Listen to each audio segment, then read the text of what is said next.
There are moments in a person's life when logic begins to crack.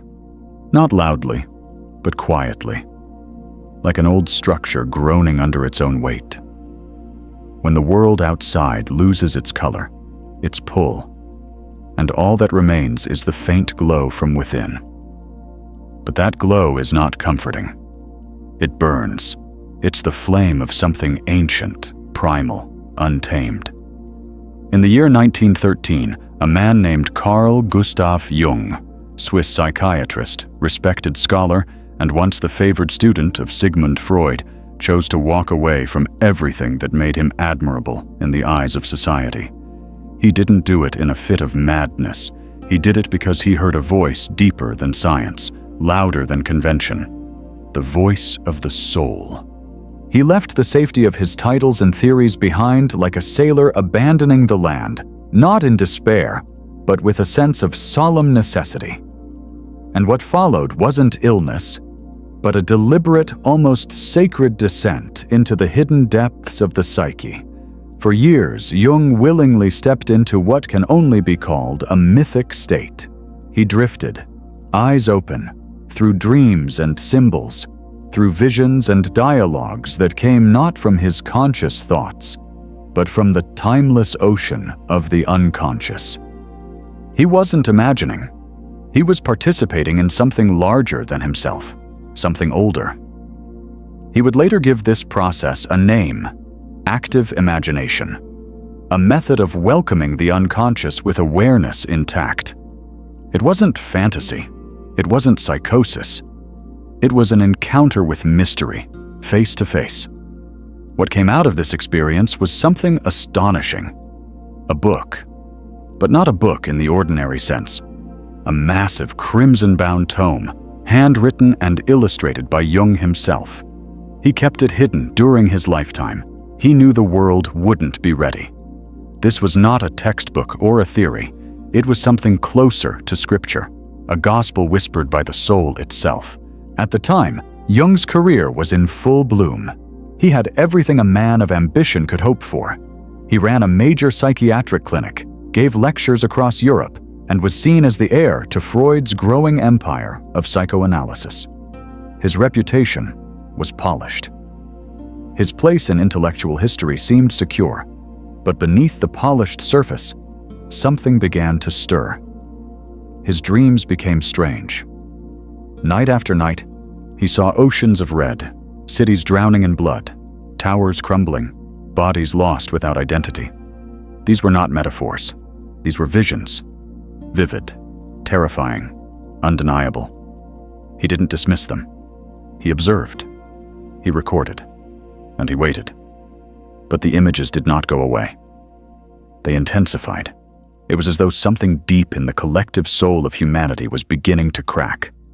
And Jung felt it, not just as an idea, but as a physical reality. Months later, the world would erupt into the First World War. But Jung saw the storm before it broke.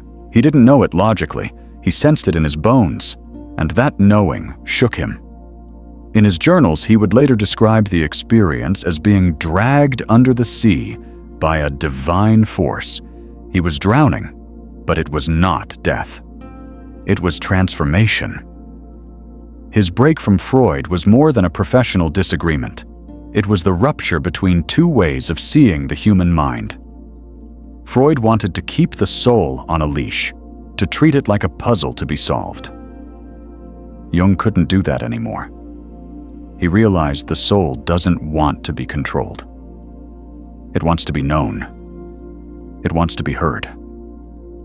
And sometimes, it must be followed into darkness. That darkness came. Not in the form of depression, but something deeper, a crumbling of identity, a falling apart of the self that he had carefully constructed over the years. It was what mystics call the dark night of the soul. But even that phrase doesn't fully contain what Jung went through. This was a death of who he thought he was. A death that had to happen so that something older, wiser, and more essential could be born. It was during this collapse that he found his way to active imagination. It was a way to look inward without losing his grip on reality. A deliberate crossing of the threshold between conscious and unconscious. He would sit in his study for hours, close his eyes, and let the images rise. Then he would engage with them, speak with them, follow them wherever they led. These weren't passive visions. These were encounters, direct, raw, and often terrifying. He wrote everything down, not as a novelist invents characters, but as a witness records what he sees. The pages filled with strange conversations. An ancient prophet named Elijah, the seductive Salome, serpent gods, demons who laughed, a golden child, even disembodied voices. These weren't just symbols. They felt alive. They came with their own truths, their own intentions. And Jung listened. He feared for his sanity at times. Who wouldn't? But he kept going because something in him knew this was not madness. It was revelation. He was not falling apart. He was being initiated. And in that process, the man named Carl Jung began to vanish, replaced by something else. An initiate, a seeker, a craftsman of the inner world. He left behind the comforts of reason and became what the alchemists once were, a servant to the soul's deepest work, the opus magnum, the great inner transformation. There were no guarantees, no manuals, just a blank journal and the faith that what waited in the depths was worth the journey. In this space of surrender, the Red Book began to come alive. Each sentence was a ritual, each drawing a vision, each idea a step closer to something sacred. Jung's path mirrored the ancient spiritual traditions, where the seeker must first be unmade before they can be made whole. His process was raw, painful, honest. He wasn't writing for the world, he was writing to survive. And maybe that's why the Red Book remained hidden for so long. He knew it wasn't meant for the masses. Not yet. Because the truths it contained weren't meant to explain. They were meant to transform. And transformation always begins with pain. The pain of losing who you thought you were. The pain of seeing what you've hidden. The pain of being broken open by something you can't name. But to those on the path, those who've heard the quiet knocking of the soul, the Red Book is not madness. It's a map. It's the silent scream of someone who made it through the fire and came back with light in his eyes. Jung didn't theorize his way to wisdom. He suffered his way there. And that's why it matters. Because every one of us carries a darkness we don't speak of. Every one of us has shadows we pretend don't exist. Jung showed that the only way out is through. That healing doesn't come from control. It comes from surrender. From going down into the depths and daring to look at what we find there, with honesty, with humility, with courage. This was no academic exercise, this was soul work. And for Jung, it was the most important thing he ever did. He would later say, "My life is the story of the self-realization of the unconscious." Not a theory, a story, a lived myth. And that's exactly what the Red Book is. It's not an explanation of the soul. It's a conversation with it. There's a reason shamans, saints, and mystics from every culture follow a similar path. They break. They descend. They meet their gods and their demons, and they return changed. Jung's journey followed that same rhythm. He stepped into the underworld and returned with visions, with truths, with a language to express what most of us can only feel. But he paid the price. He faced himself fully. He gave up the ego's comfort to find the soul's truth. And through it all, he never turned away. He stayed in the fire. He listened to the madness until it became music. And when he emerged, he didn't claim to be a prophet. He just offered the record of his journey, a record etched in ink and blood, in symbols and silence. The Red Book isn't just his legacy. It's a challenge, a whisper from the unconscious that says, "Are you willing to go in? Are you willing to listen?" Carl Jung's exploration of the unconscious was not just a descent into a vague dreamscape. It was a precise journey, with structure, with symbols, and eventually, guides. Amid the kaleidoscope of figures and voices that rose from the depths, one presence began to return again and again. A figure not invented, but encountered. One that didn't feel like a piece of his imagination, but like someone waiting for him in the far corners of the psyche. His name was Philemon, and his arrival marked a turning point in Jung's journey, when psychological curiosity transformed into spiritual initiation. Philemon was not a character from mythology. He wasn't a borrowed image from literature or religious texts. He appeared first in a vision during one of Jung's sessions of active imagination. Jung saw him clearly, an old man draped in blue robes, with wings like a kingfisher and a beard of white that flowed like a river of age. He carried a presence both serene and immense. This being didn't ask questions. He offered answers, not vague impressions, but complete ideas, thoughts Jung had never had before, flowing into him like water from an unseen source. Jung realized this wasn't just a mental projection. He wasn't talking to himself. He described Philemon as an independent inner reality, an intelligence that existed beyond his conscious mind, yet within his psychic landscape. Jung was rigorous in his self-examination. He didn't romanticize the experience. He questioned it relentlessly. But Philemon continued to return, not with chaos, but with clarity. He became a teacher, a sage, a presence so wise and clear that Jung began to see him as the embodiment of a universal archetype. The wise old man, a figure that has appeared across time and culture. You find him in fairy tales as the wizard, in myths as the seer, in spiritual traditions as the guide or the guardian. In Taoism, he might resemble Lao Tzu. In Christian mysticism, he parallels the divine logos. In Kabbalah, he is the hidden elder of the tree of life. Every culture, in some form, carries this figure, the elder who bridges the world of matter and the realm of spirit. Jung understood that Philemon was not external in the way another person is, but neither was he a fabrication.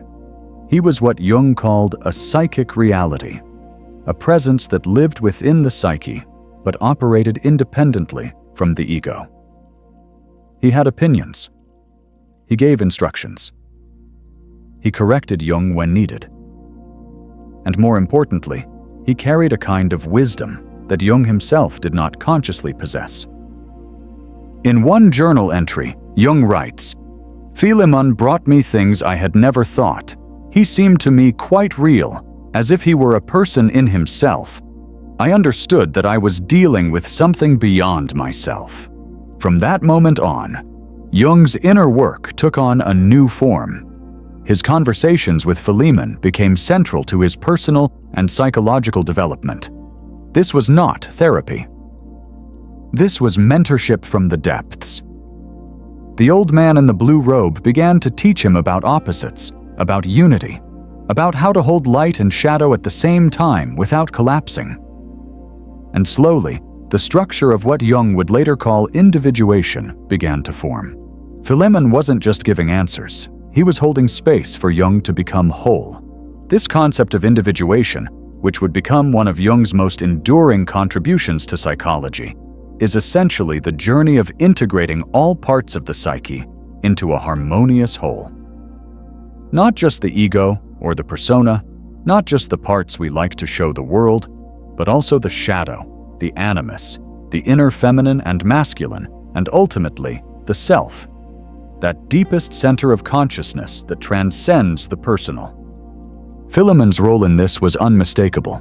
He stood between Jung's conscious mind and this larger self, acting as a bridge, a translator, a spiritual compass. His presence echoes the ancient esoteric guides, the ones who appear in visions, dreams, and texts to those who are walking the razor's edge between dissolution and discovery. In the Hermetic tradition, this role is played by Hermes Trismegistus, the divine messenger who reveals the secrets of the macrocosm and microcosm. In alchemical symbolism, the same figure appears as Mercurius, the elusive, fluid intelligence that holds the opposites together, transforming base matter into gold. And in Jung's personal myth, this figure was Philemon, a living symbol of inner wisdom, showing him the way forward.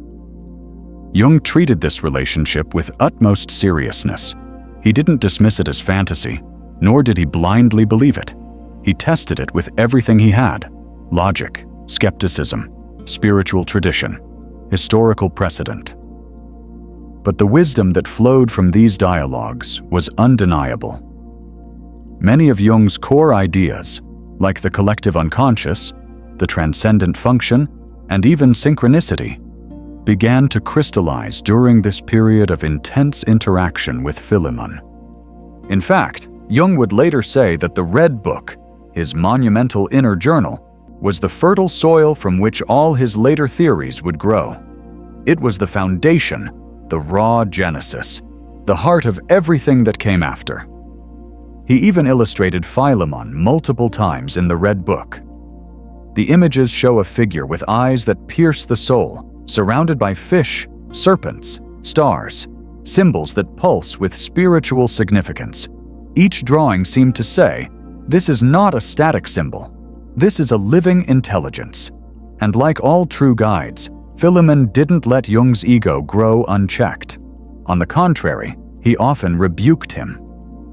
When Jung became too confident, when he began to believe these insights were his, Philemon would put him back in his place. Remind him that the truth does not belong to the ego, that the deeper voice is not for glory or control. It is for alignment, for surrender. One lesson in particular stayed with Jung, something Philemon made painfully clear. The danger is not the shadow. The danger is the man who believes he is only light. That was the heart of the matter. In a world obsessed with perfection, Philemon showed Jung the sacredness of imperfection. In a culture hungry for teachers and gurus, he reminded Jung that the most profound guide lives within. But to meet that guide, the ego must step aside. The masks must fall.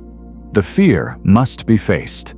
And the shadow must be acknowledged, not as an enemy, but as a hidden twin. That's what makes Philemon more than a character in a story.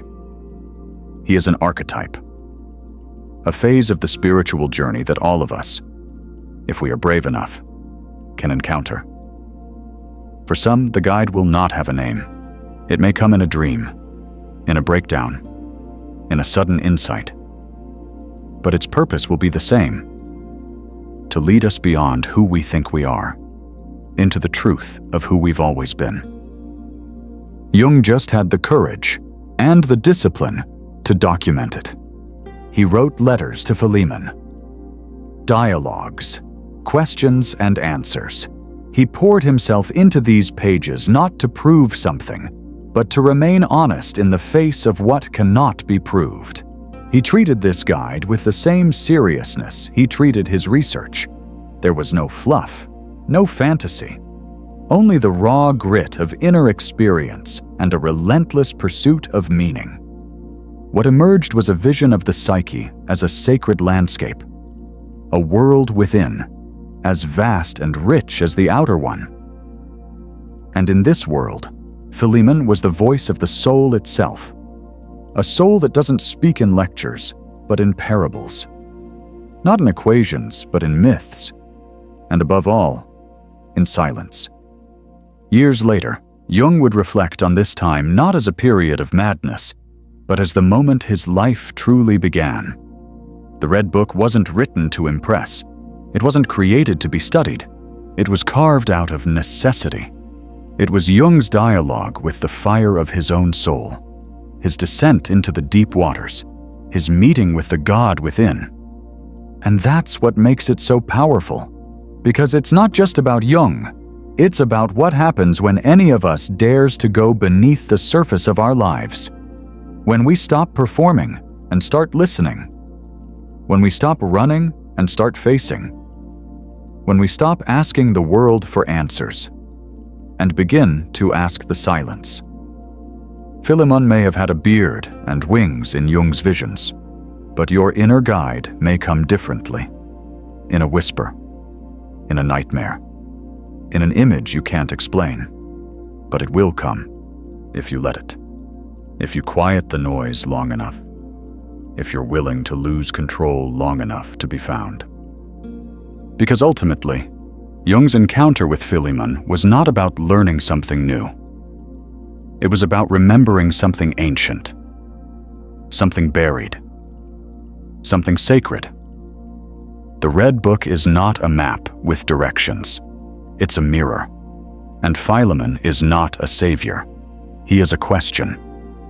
One that echoes across time and mind, asking you this: are you ready to meet the one inside you who knows?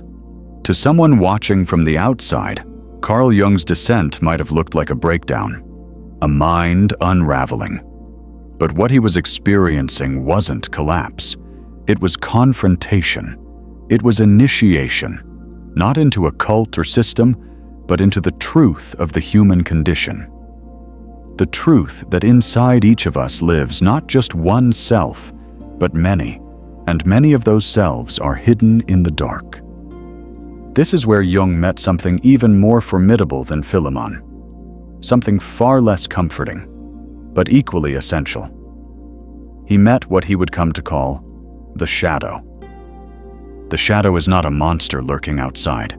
It is a part of the psyche, yours, mine, everyone's. It's everything the conscious mind pushes away, every desire we suppress, every fear we avoid, every part of ourselves we pretend isn't there. Rage, lust, shame, envy, weakness, wounds. But the shadow is not only where we bury our pain, it is also where we bury our power, our lost talents, our forgotten courage, our unlived life. To face the shadow is not to destroy it. It is to see it. And Jung saw his. He saw scenes that disturbed him deeply. Images of blood, of death, of crumbling cities, of acts too dark to speak aloud. Some of what he recorded sounds like the visions of ancient shamans in trance, or like initiates under the spell of sacred plant medicine. But Jung did it with nothing but his mind. He used active imagination to reach depths most people avoid their entire lives. This was not escapism, it was purification. In the old alchemical traditions, the first stage of transformation was known as nigredo, the blackening, the rot, the symbolic death of the old self. It was ugly, necessary, and it always came first. Jung understood this intuitively. His breakdown wasn't the end of his sanity. It was the start of his becoming. He met shadow figures inside these inner landscapes, some seductive, some cruel, some openly demonic. One offered him limitless power. Another tried to convince him to abandon everything. One dragged him into a desert where everything around him died. And at one point, he faced what he described as the devil himself. Hollow eyes, mocking grin, impossible to ignore. These weren't metaphors. They were experiences. They were conversations. He wrote them down like a scribe in the court of the soul. And always, the message was the same. Stop running. Stop pretending. You are not pure. You are not in control. You are human. That was the real baptism. To stop trying to be a savior, or a scientist, or a hero, and to accept that the path to wholeness begins with humility. Not the shallow kind, but the kind that burns, the kind that leaves you kneeling before the mystery of what you truly are. Modern spirituality often skips this part. It tells you to chase light, to heal quickly, to rise above the pain. But Jung didn't rise. He sank. He let himself dissolve. He let his ego break. And through that process, something truer began to take shape. He began to see that within every shadow was a message. Within every fear was an insight. Within every collapse was a new architecture waiting to emerge. It was slow, painful, real. And as he moved through it, he began to draw. Not randomly, with purpose. Symbols began to appear, mandalas, intricate circular patterns that seemed to rise from the unconscious and pull all the chaos into a center. He hadn't studied mandalas before. He didn't know they existed in Eastern traditions. But there they were, forming in his mind. He later learned that for thousands of years, cultures from Tibet to India to native tribes had used mandalas to represent wholeness, the union of opposites, the balance between inner and outer worlds. And here he was, drawing them alone in his study, as if guided by something universal. That's when he began to understand something profound. The psyche has its own structure. It's not chaos, it's cosmos. Even the descent into the underworld, even the terrifying visions, were part of a pattern, a sacred geometry of the soul. This is when Jung began to glimpse the self, not the ego, not the persona, but the self with a capital S, the center of the total psyche, the part that holds it all, the light, the shadow, the contradictions, the parts that fight and the parts that forgive. He didn't reach it through theory. He touched it by surviving the storm, by listening to every voice, even the ones that terrified him, especially those. And when he emerged, he didn't return with certainty. He returned with reverence. He didn't say, "This is how it works." He said, "This is what I saw." The Red Book was the record of that seeing. He never published it, not because it wasn't important, but because it was too important, too sacred, too vulnerable. It wasn't meant to be dissected by scholars or diluted into self-help cliches. It was his soul on paper, raw, unfiltered, holy. The book itself is unlike anything else he ever produced. Bound in red leather, nearly 200 pages of thick parchment, covered in calligraphy, symbols, visions. It doesn't read like a theory. It reads like a revelation, like scripture, but not of a religion, of a soul. His own, yes, but also something more. He called it Liber Novus, the new book. It's divided into 3 major sections, like a spiritual initiation: the way of what is to come, the soul, and the 7 sermons to the dead. Each section is a journey. Each chapter is a stage. You don't read it, you walk through it. The final section, written in 1916, is perhaps the most mysterious: the 7 sermons to the dead. Jung didn't sign this part with his own name. He attributed it to Basilides, a 2nd century Gnostic mystic. It wasn't Jung speaking anymore. It was the voice of something older, something beyond personality. The words are cryptic, poetic, sacred. They speak of fullness and void, of gods that unite light and darkness, of the divine beyond good and evil. It's not meant to be understood in a linear sense. It's a revelation, a vision of a reality that logic cannot contain. In this moment, Jung is not explaining the psyche. He is offering it as an altar, and perhaps that's the real purpose of the Red Book. Not to teach, not to impress, but to initiate, to remind us that inside us lives a soul, and that soul is not tame. It is not clean. It is not safe, but it is real, and it is waiting. The Red Book remained locked away for almost 8 decades after Jung's death. His family protected it like a sacred object. Only in 2009 was it finally published. Since then, it has captivated not just psychologists, but poets, mystics, artists, seekers, people from every corner of the world who feel something stir when they read its pages. Because the book doesn't just describe a journey, It awakens one. It acts like a mirror, like a doorway, like a whisper from a forgotten part of you. And it tells you something simple, terrible, beautiful. You are not just who you think you are. There is a forest in you, a wilderness, a chapel, a crypt. There is a voice that has never stopped speaking, only been drowned out. There is a shadow you were told to run from, but it holds the key to your power. There is a light, but it waits on the other side of the fire. Jung never claimed to have the answers. He never called himself a guru. What he left us was much more precious. He left a map, a story, an invitation. The Red Book is not about Carl Jung. It's about you. It's about the long walk down into the silence, the terrifying beauty of looking inward, the courage to meet what waits there. It's about letting the unconscious speak, not to fix it, not to conquer it, but to listen. If you read the Red Book expecting guidance, you might be disappointed.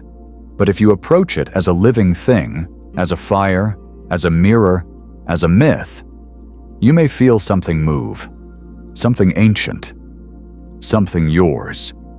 Because as Jung wrote, the soul exists, and it wants something from you. So if this story has stirred something in you, it's not just a history lesson, it's a call. Close your eyes. Listen. And maybe, somewhere in that quiet, you'll hear the first echo of your O.